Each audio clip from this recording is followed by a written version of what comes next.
I don't feel that you have met that. And just to give you some more information, right now we have 300 approved voluntary separated employees. They have already been approved. That information was not shared with you. I do not recall. I may have missed it. Layoffs will impact families. We'll have more people on unemployment. COBRA insurance is way too expensive.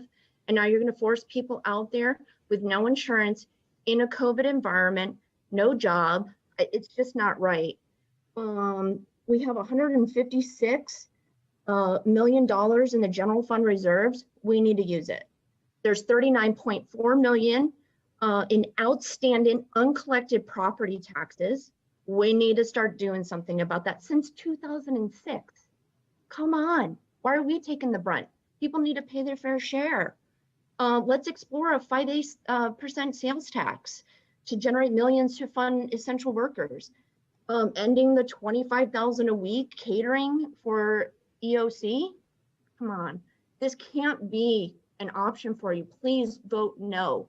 Layoffs are too early. We don't have enough information. Let's wait till February. Please, please, please.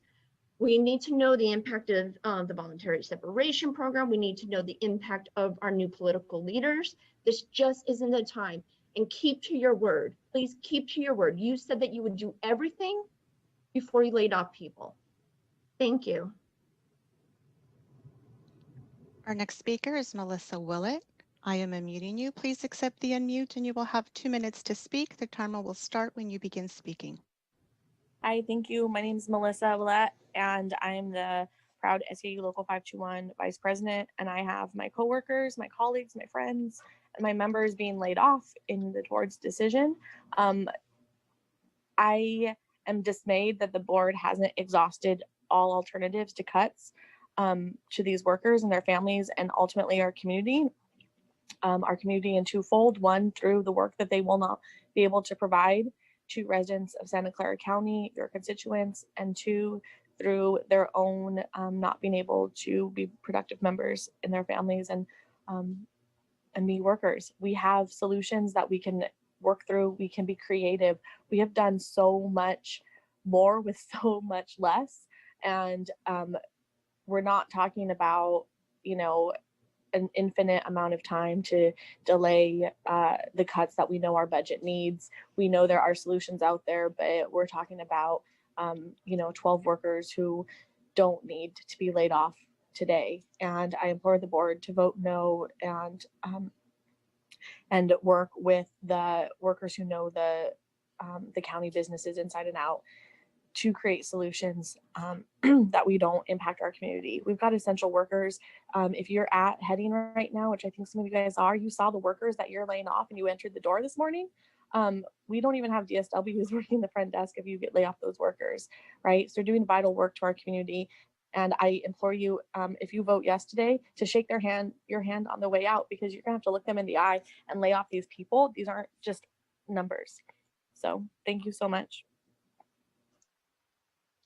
Our next speaker is Scott Largent. I am unmuting you. Please accept the unmute and you will have 2 minutes to speak. The timer will start when you begin speaking. I'm really thinking that we need to have some layoffs from kind of higher up the ladder there. I really do think that the county executive is burned out. Sleepy Smith sounds like he's just kind of done with Santa Clara County. The man doesn't even live here. He doesn't have his thumb on the pulse of our community. Over and over again, we seem to have problems with him. James Williams is another one. I think you need to get the proper people in here to run this thing like a business properly. I really don't like the shenanigans that they're pulling off right here. Certain departments and stuff that they're setting up through the county executive's office, it's just to pull more power in there and just micromanage the community. It's very sad. I found out about the alternate booking location and how that's now ran out of the county executive's office.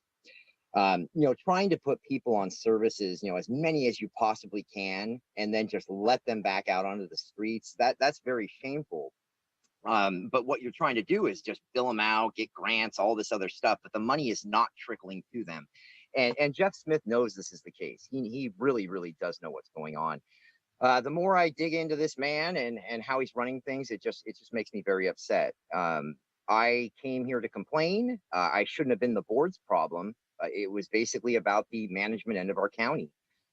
Jeff, when are you actually going to do your job? When are you going to address my community complaints? When we sat down with you, James Williams, Steve Preminger, and of course, Victorious Alexander, why would you give us your ear like that? Why would you act like you really wanted to take care of somebody's problem? The following week after that, it turned into a restraining order for Victorious, and basically you stabbed me right in the back. You're not a good leader for our community. It's time for you to kick rocks. Jeff, you're fired. Please get out of our county.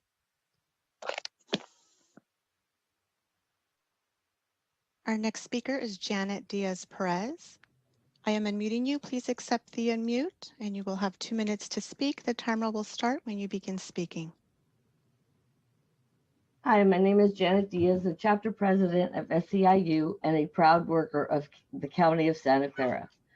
I'm here to remind the board that back in 2013, the county was in budget crisis. Who did you turn to? When the county acquired O'Connor, St. Louis, and DePaul, who did the county turn to? March 16th, a health crisis was declared with the COVID pandemic. Who was there? It was the county essential workers who are SEIU Local 521 members. We are the ones the county has always turned to, still turn to, and will always turn to. And what happens? We have always been there.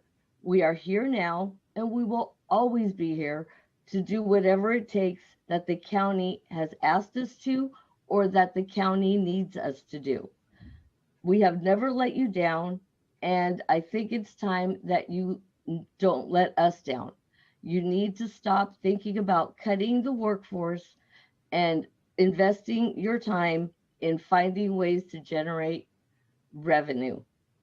The workers deserve to be appreciated and to be valued as people. We ask you to hold off on cutting the workforce. There's time for that in the future, and it could be dealt with in different ways. Please reconsider cutting the workforce. Thank you. Our next speaker is David Longcore. I am unmuting you. Please accept the unmute and you will have 2 minutes to speak. The timer will start when you begin speaking. Good afternoon. My name is Dave Longcore. I'm an electronic repair tech at Valley Medical Center and an SAU 521 chapter vice president. I've worked at VMC facilities for 19 years. We deal with fire alarm panels that are over 25 years old that manufacturers don't even produce parts or training for anymore. I find it very insincere that these proposed budgets that is proposed to delete some revenue generating positions and extending out contracts of essential work of 521 workers and entertaining extensions and approvals of other contracts with hundreds and thousands of dollars, or if not millions. Today, your Board of Supervisors will be making a decision that will impact the lives of my fellow co-workers and union brothers and sisters that will have lasting complications for the communities we provide service to. Please remember, per Jeff Smith's own word, these solutions are ultimately your decision, and his own mission. This is a model. We don't have a deficit right now. These are funded and budgeted through this fiscal year. Use the general fund wisely. Avoid short-term savings that will harm the community's long-term recovery.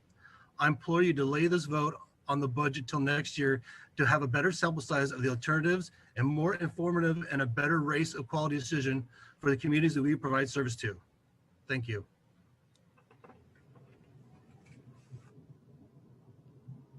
Our next speaker is Deborah. I am unmuting you. Please accept the unmute and you will have 2 minutes to speak. The timer will start when you begin speaking. Good afternoon. Thank you for hearing me again. My name is Deborah Spolsky. I live in District 4. I'm the Senior Assessment Clerk for Larry Stone and the Assessor's Office. I am one of the 12 which are to be laid off. Want you guys to know, out of 12 people, 10 are women. That's shameful. Out of 12 people, 11 of us come from very, very different backgrounds. We're and nationalities. I'm questioning the rationale of deleting codes for revenue generating units like mine in the assessor's office when daily I put millions and millions and millions of dollars onto the tax roll. And you guys really need to know that we're providing this service not for that reason. We're there to help people, and we can't put the money on the books unless we help the people solve their problems first. So in order for them to record deeds for me to work, I've got to talk to them and figure out how to best serve them while following the strict procedures in the office of the assessor. There is no backup. What Larry is giving you is best case scenario. I'm an essential worker. I'm there almost every day, and I see calls going unanswered, appointments not met. We don't have enough people. It's not wise right now to cut us. Thank you. Our next speaker is the individual with the phone number ending in 232. I am unmuting you. Please accept the unmute and you will have 2 minutes to speak. The timer will start when you begin speaking.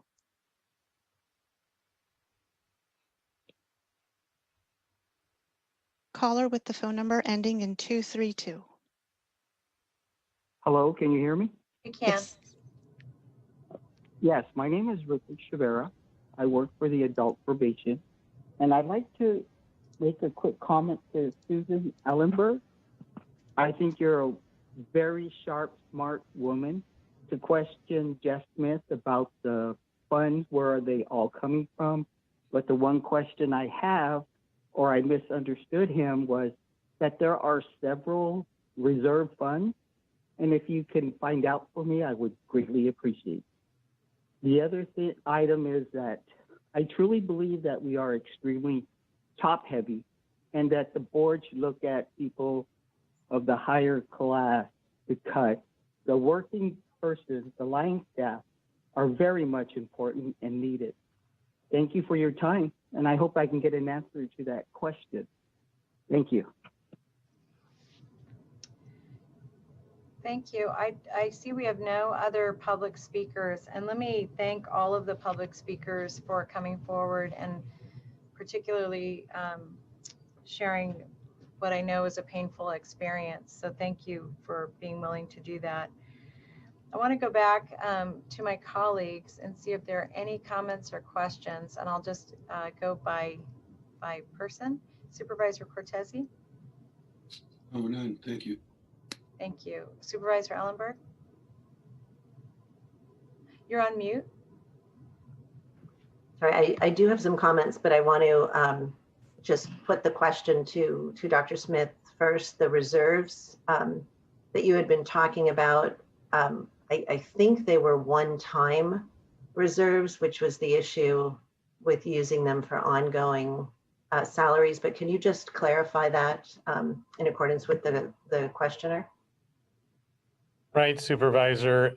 You're correct. The only reserve really that we have left is the contingency reserve, which is a one-time reserve, which we keep and by direction of the board at 5% of the general fund equivalent, so around 170 million at this point. And obviously the contingency reserve we preserve because it helps with our bond rating, decreases our debt payment, interest payments, and requires 4/5 majority of the board to use it as a one-time. Thanks. I appreciate that. I'm going to share some thoughts that I kind of put together while I was not sleeping last night, just thinking about the economic crisis that the county is facing. The size of it is just truly staggering.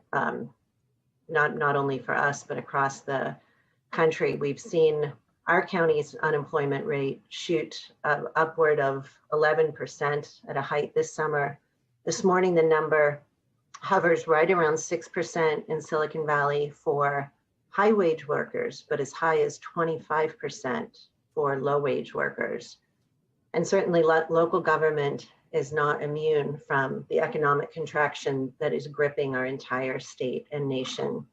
Our structural deficit here is projected to be $250 million, and that does not include the increased spending that has been and will continue to be necessary to finally contain and defeat COVID. That amount, as I heard earlier this week, is estimated to be about another $280 million and climbing. So in total, that is more than $500 million in deficits that were just unimaginable a year ago. And I see that despite that, through really significant efforts by all parts of our administration, the proposed layoffs in this budget amount to less than 0.3 or 0.3% of our county's coded positions. In real numbers and real people, that is 38 filled positions from a total of 19,662 employees. Again, this is in a climate where we have a statewide unemployment rate of over 10%. As the county's third largest employer, I realized that complete avoidance of layoffs was highly unlikely. And I am appreciative of the way in which our administration has minimized that count. But of course, that said, the anticipated loss of employment for 38 individuals today is devastating, and they don't care if the number is 0.3% or 50%. Not all votes we take are done with great happiness, and none less so than when it impacts the loss of employment for even one member of our county team. We also know that before contemplating a single layoff, administration recommended the deletion of 610 unfilled positions. They offered a voluntary severance package to every classified employee, meaning not executives and a few other exceptions. Those packages are most often equal to 3 months' salary, and for the lower paid employees, the minimum payout is $20,000 per employee. I'm aware that that offer has been extended as well to the 38 employees who have been notified that their positions are slated to be deleted. What's more, for those employees, that status doesn't go into effect until March 7th, 2021. This is still not perfect, but I do believe that today's recommended action demonstrates the tremendous respect that we have for our workforce and the lengths to which we have gone in order to preserve filled positions. We know that the Board of Supervisors has a constitutional responsibility to balance this budget, and a majority of this board accomplished that very difficult task this past August.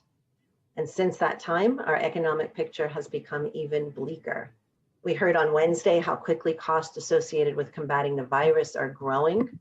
So today we're asked again to make some very tough decisions to help position us to better meet the challenges that lie ahead when we'll have to balance yet another fiscal year's budget in an even more challenged climate when we will have depleted the one-time reserves that have carried us thus far. I fear that to not take this action today could well result in our being asked to make far steeper cuts several months from now at the mid-year budget review, deleting an even greater number of filled positions. And I dearly want to continue to minimize these actions. I also need to put first and foremost the interests of the public. These are public dollars at issue, and I have to do what I believe is in the best interest of the greatest number of county residents. So for all of these reasons that I referenced, but with a heavy heart, I am planning to support the staff's recommended action today. Thank you. Supervisor Simidian? No comments today, Madam Chair. Thank you. Thank you. Supervisor Wasserman? Thank you. I have to remember where to look at here on the laptop. I think what Supervisor Ellenberg just said, I had notes here myself about the 99% of the positions so far were vacant funded positions. I applaud administration for coming up with the early retirement option, if you will, and extending it to everyone.